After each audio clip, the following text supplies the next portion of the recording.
إن الإسلام سلام لا خوف أو إرهاب، دين سلام وأمان والناس هنا أحباب. إن الإسلام سلام لا خوف أو إرهاب، دين سلام وأمان والناس هنا أحباب، والناس هنا أحباب، والناس هنا أحباب، والناس هنا أحباب، والناس هنا أحباب. ولد الإسلام غريبا واليوم نراه غريب، وصفوا ديني إرهابا والمسلم صار مريب. ولد الإسلام غريب ووصى بها ديني، في الحل والترحال، في السلم في الحرب، في الأمن في الأخطار. إسلامنا عظيم، إسلامنا عظيم، إسلامنا عظيم، إسلامنا عظيم، إسلامنا عظيم، إسلامنا عظيم، إسلامنا عظيم، إسلامنا عظيم، إسلامنا عظيم، إسلامنا عظيم، إسلامنا عظيم، إسلامنا عظيم.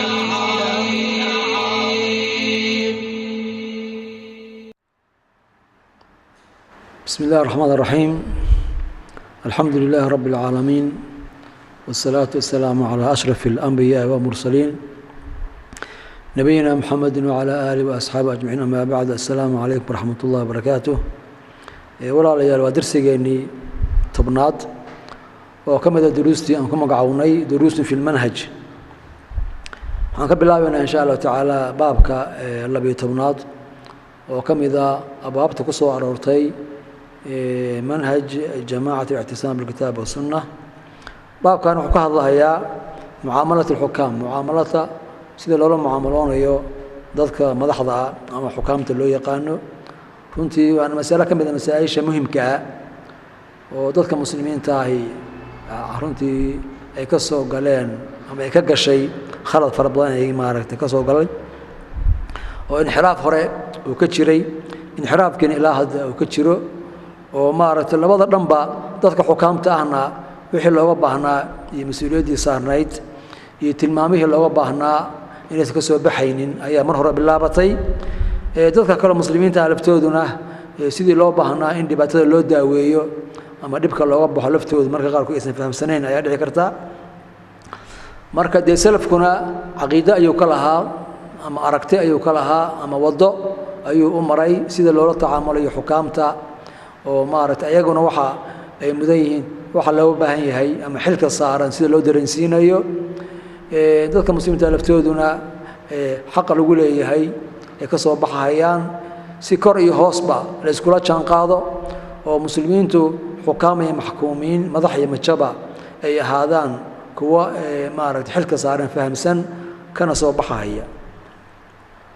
waxay ka mid tahay masaa-isha ay ku inxiraaftay firaqda daallada ahi, oo maaragtay qaarna haddee a'immo macsuumiin ah oo aan jirin oo iska khayaal ah ayay iska aamineen sida shiicada oo kale. qaarna a'immada muslimiinta inay gaalaysiiyaan oo ay maaragtay dhiigooda daadiyaan ayay ku tageen sida khawaarijta oo kale. yani qaar kalena toosintii iyo nasiixadii loo baahnaa iyo maxaan ku idhaahaa iskaashigii loo baahnaa ayay ka gaabiyeen. marka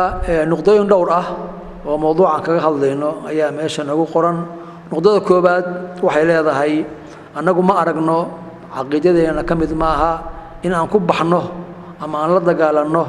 dadka madaxda ee muslimiinta ah, haba sameeyeen waxa loo yaqaano jawrka ama xadgudubka ah haba sameeyeen. qofkii maadaama uu madax yahay, muslimna uu yahay,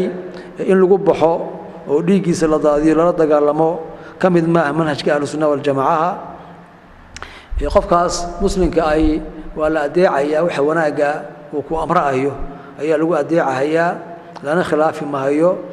ilaa inta laga arkayo ama uu la imaanayo kufri bawaax ah oo cad oo aan xagga ilaahi subxaana wa tacaala xujadayda aan ka helayno uu la imaanayo. marka taas halkaasba ah xadka lagu kala baxayo oo qofkaas iyo muslimiinta ay ku kala baxayaan وإن قفك لغا كفر بواحة أو عد أو حجة oo macna la fahamsan yahay marka hadii ta'wiil uu jiro ama shubhooyin ay jiraan oo masaladii aysan cadayn lafteedu dhibaateeda ay leedahay waxaan ku adeecaynaa ninka madaxda muslimka waxaan ku adeecaynaa wixii uu amro aan macsi aan ahayn wixii macsi ah lagu adeeci mahayo laga yeeli mahayo waan laga naseexaynhayaa wanaagi kalena waa la sameynhayaa marka dadka muslimiinta ah ama ahlus sunnah dad miisaaman weeye oo qofka horta haduu muslim yahay laga saari maayo islaamnimada masaa'isha shubhada gasha ama ta'wiilka gasha lafteedana maxaan ku raahaa in laga fiirsado ay u baahan tahay waxa uu ka amrayaa hadii ay maaragtay wixii Ilaahay ku amray ay yihiin hal la tukado buu yiri hal la soomo yiri maaragtay ila aakhiri wixii Ilaahay ku amray haduu ku amrayo haduu waa balayeelaya haduu ku amrayo waxyaalo kale iska mubaaxaad ah oo danta guudahan ayadana waa la yeelaya laakiin haduu ku amray wax macsi ah laga yeeli maayo kow waa laga naseexaynayaa labo wixii kale oo socdo wanaag ahna waa la sakaalmaysanaya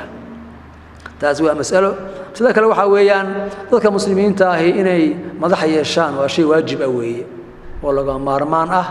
oo maaragtay maxay yeelay diintiiba waardiye u baahan adduunkiiba maamulid u baahan intaas oo maslaxo ayaa cadilmaysa marka waxa waajib ku ah muslimiinta markasta inay madax sameystaan madaxdaasna cid sameynaysa waa dadka madax sameynta iyo doorashada iyo baabkaas loo daayay oo cilmigeedii leh oo aqligeedii leh oo awoodoodii leh loogana dambeynhayo ra'yigooda la qaadanayo dadka loo yaqaan weeyaan ahlul hal wal aqd baa loo yaqaana qofka la dooranayo madaxda ahna waxa loo dooranaya in wax iska cuno iska cabo ma ahane waxa macnaheedu waa inuu diinta ilaaliyo weeyaan inuu muslimiinta danahooda ilaaliyo weeye inuu adduunkooda ku maamulo sida diintu rabtana ayaa loo xil saaranayaa nodada kale waxay noo sheegaysaa dadka madaxda dooranaya ama loo xil saaray inay madaxda doortaan oo ay maaragtay yani arinkaas waxa weeyaan dadka loo yaqaan ahlul hal wal aqd baa la yiraahaa waa dadka ahlul cilmiga waa dadka maaragtay caadiliinta waa dadka asxaabu ra'yiga waa dadka awoodda leh laga dambeynhayo oo waxay go'aamiyaan looga dambeeynayo laga yeelayo weeyaan oo maqsuudka dawladnimada ay ku xasilayso oo amarkooda leeyahay laakiin hadii ayagii waxay sameeyaan ma laga yeelaynin dibkeeda ay leedahay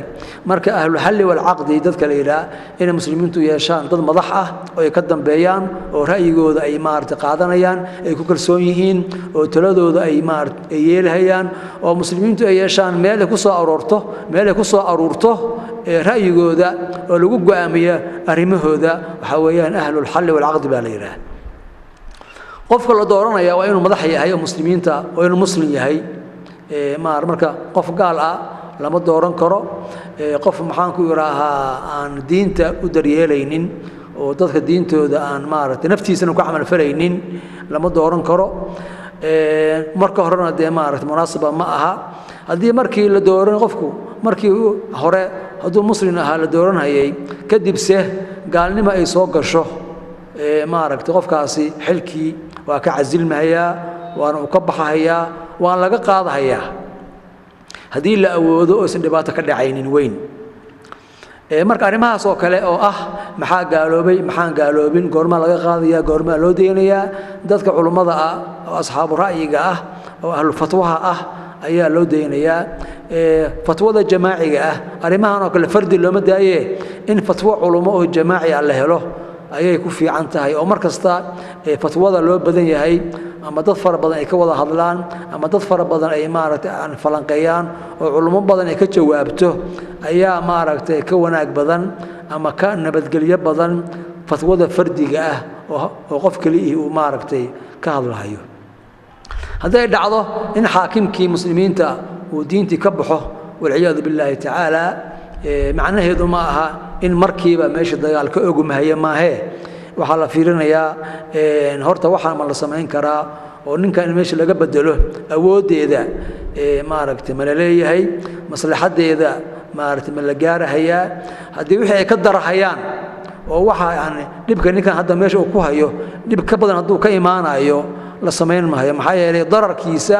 darar la mid ah ama darar ka badan in lagu zuuliyo qawaacidda lama ogola waa tii la oran jiray ad-dararu laa yuzaalu bimithlihi walaa biashadda minhu dhibka jira dhib ha jiro laakiin diintu dhibka jira sida loo zuulinayo waa inuu ahaadaa dhib ka yar waa in lagu zuuliyo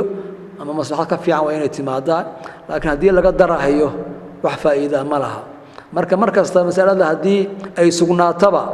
oo xaakimkii kufri bawaax ah oo cad oo maaragtay aan ta'wiil lahayn oo aad loo fahamsan yahay sababtu waxa weeye mar haddii kufrigu ta'wiil leeyahay ninkii dad buu helayaa dad aan baan kula fahmaynin marka ummadii kala safata lagama bixi karo walidaalka marka fiirisid salaf saalihu aan khulafaa al-abbaasiyiin qaarkood oo ku dhacay waxyaalo gaalimo lagu tilmaamahayay waa la iska dhaafay sida midalan khalifatul ma'muun oo kale oo abbaasi ahaa oo masalada loo yaqaanay aan quraanku makhluuq yahay ku tagay oo runtii aan fikri mu'tazili ah oo fikradda aaminay quraanku la yiraahdo makhluuq weeyana hada mas'alo gaalnimo gaaraysa weeye laakiin lagu ma gaalaysiin maxay masaladii mas'alo uu dhan diin buu ka soo galay qofkii xabuu daliishanaya xabuu iska adinaya marka asagii baaba diinta inuu waardiyeeniyo isku haysta oo qofkii khilaafsan xirahaya marka waxaan ka wadaa mar haddii masaladu aysan cadayn maar aysan yani kufri bawaaxa aysan ahayn oo ta'wiil iyo shubhaat ay leedahay in lagu degdego maaha maxaa yeelay haddaan wixii la isla fahmin dadku marka isku mowqif noqon mahayaan haddii aan isku mowqif la noqonna ummadii kala qaybsanta oo isku baaba'da meesha ka imaanaysa tan kale waxa weeye waqtigan mucaasirka ah masaa'ishan iyo xukunkeeda iyo xukaamta maaragtay xukmintooda iyo dadka la midka ah salooyinkaas in culimada waaweyn loo daayo ayagu ha ka hadlaan ay xukumiyaan bay ku fiican tahay oo ayaga manhajkooda la iltizaamo wuxuu leeyahay shiikhu meeshan ama manhajku leeyahay annagu sunnada iyo jamaacada ayaan raacaynaa shuduudka iyo khilaafka iyo maartay iyo furqadana waan ka tegaynaa as-sunna waxa weeyaan nabi sallallahu alayhi wasallam sunnadiisa raaca weeyaan al-jamaaca waxa weeyaan dadka muslimiinta ay dad isku duuban noqdaan oo sunnadaas ku midaysan ayaa loo baahan yahay oo isku dulqaata wuxuu leeyahay waxaan jecelnahay ahlul adl wal amaana waxaan necebnahay ahlul jawr wal khiyaana wixii aan garan weynana waxaan oranaynaa الله أعلم بيناي كلمooyinkii ku soo aroortay kitaabka loo yaqaano العقيدة الطحاوية oo naskeedii awey dadka madaxda oo muslimiinta ah in la tukado oo jumcada iyo jamaacada iyo ciidaha iyo wax la midka ah ay dadka tujiyaan saasay ahaan jirtay marka qofkan waa xaakim oo qof madaxa dadka muslimiinta diintooda asaga mas'uulka ah inuu waardiyeeyo inuu oogo in shaaciirta la oogo marka asaga ayaa dadka tujinaya ama qof asaga uu amray ayaa tujinaya marka in ma aragtay maxaan ku iraahaa aan la tukan oo la yiraahdo mesela maxaan ku waa laga fiican yahay saasi sax ma aha waa la xajinaya waa la jihaadaya saasi ahaan jirtay dadka madaxda muslimiinta ah kuwooda fiican iyo kuwooda xun masaladan waxa lagu daaweynayaa waxa jiri jiray dad xukaamaha jiri jiray oo guud ahaan muslimiin ah oo diinta ku dhaqmahaya laakiin macaasi iyo jawr iyo waxbay lahaan jireen ee dambiye kale ah marka dad baa jira oran jiray dadka noocaas ah maadaama ninkaanu uusan fiicnayn yaan la tukanin yaan salaada lagu xiranin yaan la jihaadin ila aakhirih hadii mid la yeelana hada wala burburaya marka ahlu sunnah waxay ku tageen oo salaf ay ku tageen ninka xaakimka oo muslimka ah diinta waxa uu ku oogahayo in la oogo oo lagu kaalmeeyo ayaa loo baahan yahay ninkii ma fiicna laakiin taasagii meeshii joogo meeshii haysta marka in diinta uu oogahayo oo salaadihii iyo haduu iyo soonkii iyo xajkii iyo jihaadkii iyo la oogo oo la wado ayaa loo baahan yahay مثلا shiicada oo kale waxay oranayeen annagu ninkan jooga oo na xukumahaya ma baaha imaamkeena ma baaha imaamba anaga imaamkan waa maqan yahay oranayaan waa imaam gaa'ibaho meel buu ku jiraa waa asturan yahay marka asagaas ay ku xiran yihiin sidii sheeganayaan marka midkan jooga la tukan mahayaan la iidi mahayaan la xajin mahayaan la jihaadi mahayaan waxa kuleeyihiin la jihaadi maayo ilaa mahdigu yimaado oo kale marka afkaarta noocaasa ayaa lagu radinayaa oo qolada tidhi imaamka jaa'irka lala tukan maayo ma fiicna ama gaalaysiinaya sida khawaarijta oo kale iyo qolada oranaysa imaamkan imaam maba ahaba oo imaam kale oo qarsoon kale jira labadaba waa lagu radinayaa marka in ninka muslimka ah in diinta inuu oogo lagu maartay tirtirsiyo ayaa loo baahan yahay wuxuu oogo hayana loogu kaalmeeyo ayaa loo baahan yahay wixii ka dhimana loo dhameystiro tan kale waxa weeyaan maadaama dadka muslimiinta ah ay wax dhex marayaan ay maartay wax isku yeelanayaan waxa la isku qabsado oo la isku haysto meesha lagu kala baxaya waa xagee marka waxa leenahay dadku wax isku haystaan oo dhexdooda marahaya ama xuduud la oogayo ama tacsiiraadka iyo wax noocaas oo kala dadka madaxda oo muslimiinta ah ayaa xaq u leh maxaa yeelay maxkamadahaas islaamiga ah oo dawladdu leedahay in lagu kala baxo ayaa loo baahan yahay maxaa yeelay ayaga awoodii leh ayaga xukumi kara qofkii la garan waa ayaga soo qaban kara marka awood laga heebaysanayo oo ninkii gardaran celin karta ayaa lagu kala bixi karaa laakiin annagoo siman oo aan awood maxaan ku rahaa aan kala heebaysanaynin haddii ummadda la isku fasaxo waa la isku baaba'aya marka waxa la isku haysto doodu ka taagan tahay ama la isku sheeganayo ama xuduudda oo la oogahayo kii zinaysta kii waxada kii khamr caba waxa noocaas oo kala cid ku oogaysa ama tacsiiraadka cid xadidaysay waa dawladda iyo cid ay wakaalato islaamiga weeyaan ilaa waxa la soo reebi karaa xuquuqda khaaska ah laba qof oo lacag mesela isku leh ama laba qof oo maartay waxaanaas oo kala cidii ay raali ka yihiin haday raali ka noqdaan inay wadaad isku tagaan meel fadhiya ama han noqdo maxkamad ama han noqdo meel kale han noqdee ama qof kale u tagaan ayagoo raali ka ah oo yiraahaan waxa naga dhaxeeye ra'yigaagana aan ku go'naaye balniyana kala xukun oo si noo kala maslax midaasi way iska banaantahay marka qof aan awood military ama awood dawlad aan lahayn oo dadka kala saaraya waa qof asaga loo yimid oo raali laga yahay inuu maartay dadka uu kala saaro dadka u yimidna ay warkiisa yeelahayaan oo ku kala baxayaan taas maartay weeyaan marka in la kala fahmo weeyaan waxa xaq bani aadam ah oo dadka khusaysay ay meel geysteen meesha ha noqoto dawlad ama wax kale ha noqoto aan dawlad ahayn مثلا قصاصته او كله qof laga dilay labadii kooxood oo maartay yani kuwii waxa laga dilay iyo kuwii dilay hadii dad madax ah ama culimo ah ama wax garad ah intay u tagaan la kala xukumiyo oo culimadii xukumaan in qofka la qisaaso hadii la qisaasana la sameyn karo dibna ka iimaanaynin taas waa la sameyn karaa dawladna shardi ma aha maxay yeelay cidii arinkan uu ka dhaxeeyay ayaa timid oo keensantay oo raali ka ah insaan loo furiyay ayaga ogol marka dib ka iimaan maayo laakiin xuquuqullah waxa Ilaahay subhanahu wa ta'ala iska leeyahay qofka zaaniga ah xaqullah baa saaran qofka maxaan ku raaca aan maaragtay lamidka marka waxa noocaas oo kala oo xuquuqullah ah qofka khamriga caba xaqullah weeyaan marka xuquuqullah cid oogi kartaa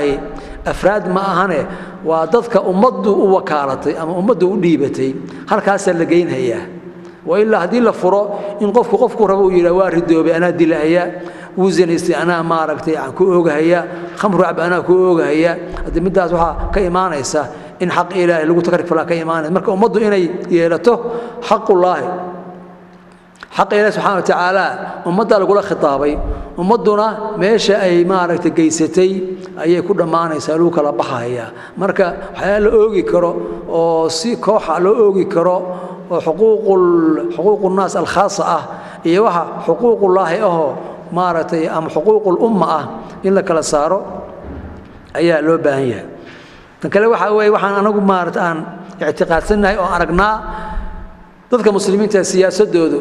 هنقطة مدة جذوه ذا أما هنقطة مدة مارد عن خارجي جاه سياسة المسلمين تا عدة معمولة يسا ومسؤول كأه وحلك هذا قاعدة يساهي وعدة مدخل قوية أيها الشريعة عن خلافين سياسة المسلمين تا أيها معمولة هي دجالك نبضة جذها دبدة أيها أسكالة إن لوج عن دافعنا وحبنان معها وحي ترى وجيسانيسا وحي رأيه لفتوا واجب إن المسلمين يعلموا ذو حجرت كذا لا تشضان taas loo baahan yahay wixii munkar ah waa la inkirayaa iyadoo qawaacideeda la eegayo laakiin awoodda dadka iska leh oo loo dhiibtay oo muslimiintu u dhiibteen in loo gacan dhaafo wax diintu ogoshahay ama aqligu keenayo ma aha marka waxa weeyaan masalada ku saabsan xagga maamulka iyo xagga cilaaqada dawladda laga yeelanayaa mas'ala noocaas weeye in aad looga fiirsado ayaa loo baahan yahay qofkii maadaama muslim uu yahay oo wax hadda uu ku gaalo oo cad aan la haynin in maaragtay diinta lagu wardiyeeyo oo diinta maaragtay inuu ku fiicnaado asaga laftiisu uu maaragtay la fahamsiiyo oo sidii lagu camal fali lahaa baa loo baahan yahay in qofkii xagga xun loo jiido shay sax ma aha haddii ninkii uusan waxba yeelaynin haddee ummaddu inay tashato oo maaragtay wixii la samayn lahaa laga tashado oo sidii diinta loo fulin lahaa laga tashado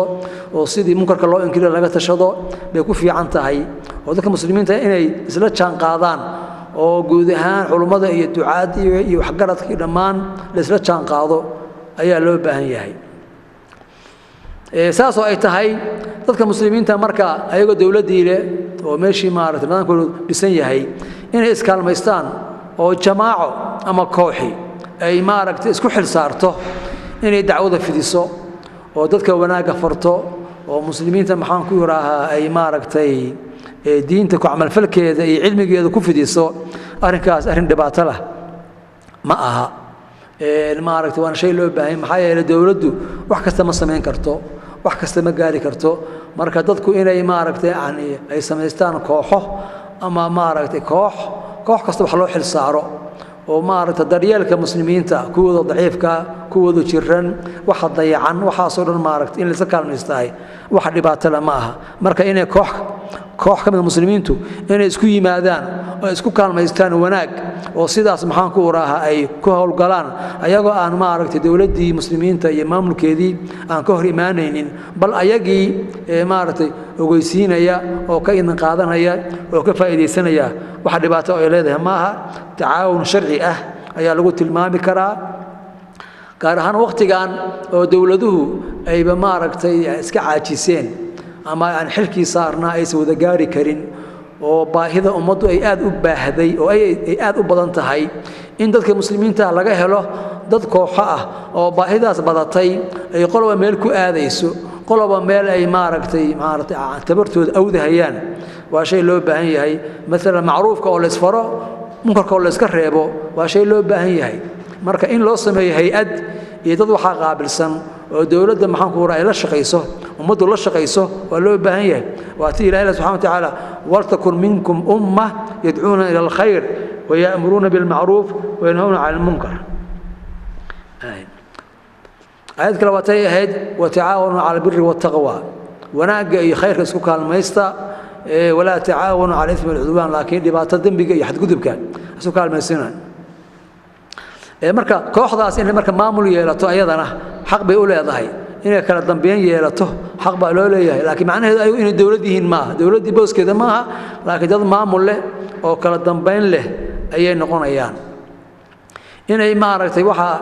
shaqadooda ay garanayaan oo shaqada ay ku ballamaan oo shaqada maxaan ku waraahaa ay maaragtay shuruudeeda iyo lawaaixdeeda iyo nidaamkeeda dejistaan wax dhibaataa ma laha ama maaragtay adigu cahdi baa la oran karaa ballanqaad baa la oran karaa qof haddii xataa qofku waraaq saxiixo inuu ka mid yahay kooxdaas ama hay-adda uu la shaqaynayo uu saxiixayo uu qawaaniinteeda iyo nidaamkeeda maaragtay uu maaragtay ku taqayudahayo lafteedu waa nooc ballanqaad oo marka waxa weeyaan jamaacadaas ama kooxdaas muslimiinta wax ku soo kordhinaysa ama diintooda baraysa ama dacwo fidinaysa ama munkarka iyo maaragtay macruufka dadka maaragtay kala hadlaysa inay maamul yeelato kala dambeyn yeelatahay wax dhibaato oo ceebaala ma aha waana dad muslimiinta qayb ka mida ama dawladda qayb ka mida ayay noqon hayaan wax dhibaatana ma laha laakiin waxaa khalad ah inay yiraahaan keligeen ayaa toosan keligeen baa maaragtay muslimiin inay yiraahaan oo ummadda kala gaalaysiiyaan siday ahaan jirtay jamaacadka qaarkood taasaa khaldan ama inay maaragtay ay dhib gaarsiiyaan muslimiinta laakiin maadaama ay muslimiinta wax ku soo kordhinayaan oo maaragtay meel daloosho ay awdahayaan dhibna aysan la imaanaynin nidaamkoodana guud ahaan muslimiinta nidaamkooda qayb ka mida uu yahay wax dhibaataa ma laha marka ay jamaaca oo muslimiinta gaalaysiinaysa oo oranaysa anaga waxaan ahayn maxaan ku yiraahdaa waa gaalo oo waa leenaynaa oo dhiigodan banaysanaynaa arrinkaasi arrin sax ma aha waa runtii jamaaco aad u khaldan oo diini ahaan khaldan ayaa noqon maartay ayaa loo baahan yahay مثلا kale waxa weeyaan jamaacooyinku inay maartay yani ka wada shaqeeyaan tacaawunka oo iskaalmaysan ayaa loo baahan yahay marka qofku inuu muslimiinta kale ku xadgudbayo oo wixii anaga aan ahayn waa bidco waxa anaga ahayn maartay ahlu sunna ma waxa anaga ahayn ma toosna la leeyahay lafteedu xadgudub weeye marka guud ahaan usuusha caamka ahlu sunna waa la yaqaanaaye in loo noqdo oo la istixgeliyo oo muslimiintu iskaalmaystaan ayaa loo baahan yahay maxaa yeelay baahida jirta oo muslimiinta runtii yani ku dhex jirta oo cilmigooda ay u baahan yihiin diintooda ay u baahan yihiin waxa badan xataa nolosha muslimiinta ayaa dayacan caafimaadkii baa dayacan waxbarashadii baa dayacan xataa nadaafadii baa naga dayacan intaasoo maaragtay yani majaal ah baa dad u baahan marka yani koox kasta inay majaal ku aado oo nidaam samaysato oo muslimiinta ay maaragtay wax ku soo kordhiso wax ceebaa lama aha marka darsigaasi oo labada qaybood ah kii muaamalada dawladda iyo kii muaamalada maarada kooxaha isku xilqaamaya in muslimiinta wax ku soo kordhiyaan intaas kaga baxayna wabillahi tawfiiq assalamu alaykum wa rahmatullahi wa barakatuh